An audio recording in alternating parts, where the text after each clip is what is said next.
För vi har tagit studenten. För vi har tagit studenten. För vi har tagit studenten. För fan vad vi är bra. Hey allihopa, hi everyone and welcome to another video from Say It In Swedish. I'm your host Joachim as always, and today we're not going to talk about Swedish, but we're going to talk about the Swedish high school graduation. Studenten, the student.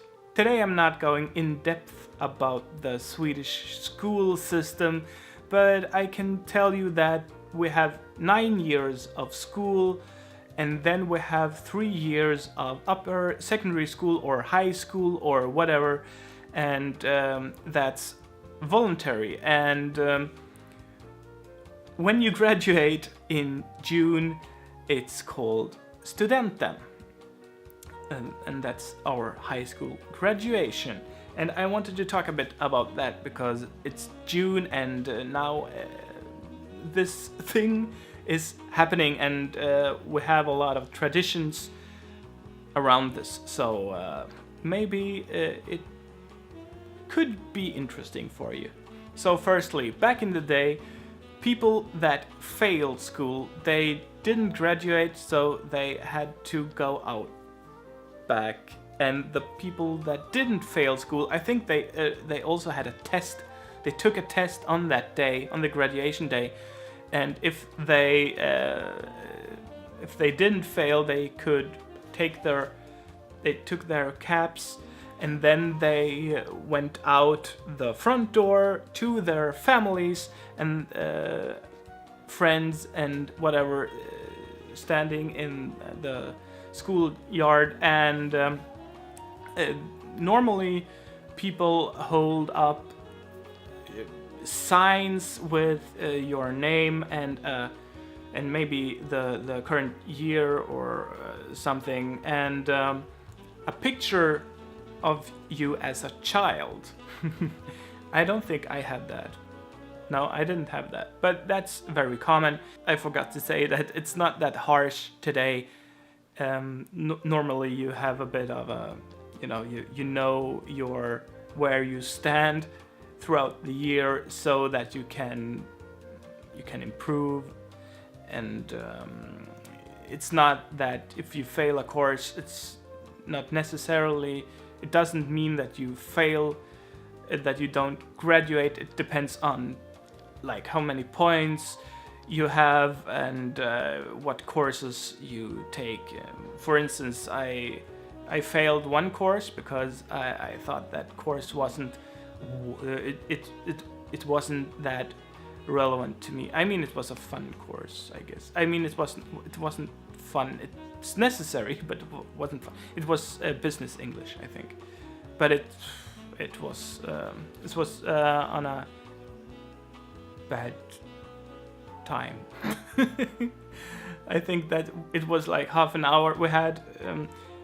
It was my last year, and then we were almost finished with all courses, and we had one day with half an hour business English, and it didn't feel, I didn't feel motivated enough to go to school for half an hour, because it takes time to go to school. It's not around the corner. Anyway. Getting sidetracked. So, when you graduate, you run out to your family and they have some kind of sign, whatever.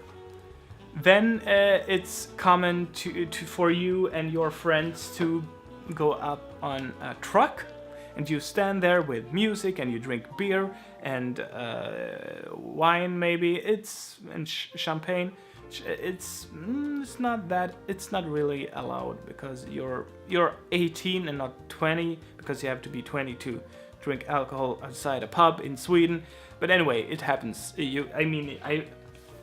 My cap has a beer. It's like a water, like a protection suit, so that it doesn't get beard. So there's music on that truck, and you stand there and dance, and you celebrate. your graduation there with your friends, and the truck drives around the city or town and wherever, and some people might rent fancy cars, and after that you go home and you have a little celebration at home with your friends and family, with something to eat and drink and maybe gifts. But the thing is, it's a very hectic day for the student because if you graduate, you want to be with your friends and mates from school as well, but they also have these kind of gatherings at home, so you have to.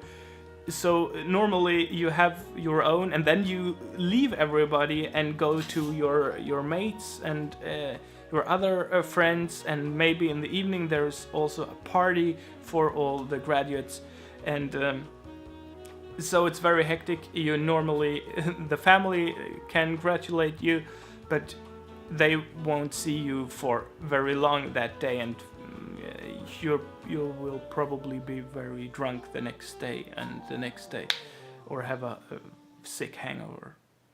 That happens. And it's tradition to have these caps, like I said, and normally your friends and your teachers, they write something in there, and normally there is also something called Studentskiva, student party. It's much earlier, and normally maybe there is maybe the class or the school rent a club or something, and you can invite friends to that, and then you have a kind of graduation party together, and dinner and whatever. And that's something that occurs earlier, but I wanted to tell you about that. On graduation day, it's also common not to be in school, to run out to the families, which is called utspring, outrun. It's also common to like rent a castle. You have a lunch there and you get your grades, and then you go out or you run out to your families, and then you ran right into unemployment. So sweeties, that was everything that I had for you today. I hope that you learned something, although not language related, but related to Swedish traditions. I hope that I covered everything, and if you want to see how I looked, here are some pictures from 2008 as I graduated. Yay, very, very nice. So that's all. Thank you so much for watching, liking and subscribing. Please leave a comment down below and share this video with your friends. And if you want to learn some Swedish, stop by sayinswedish.com for audio lessons that are very free, and free vocabulary lists, and we will see each other in another video as always. Hej då!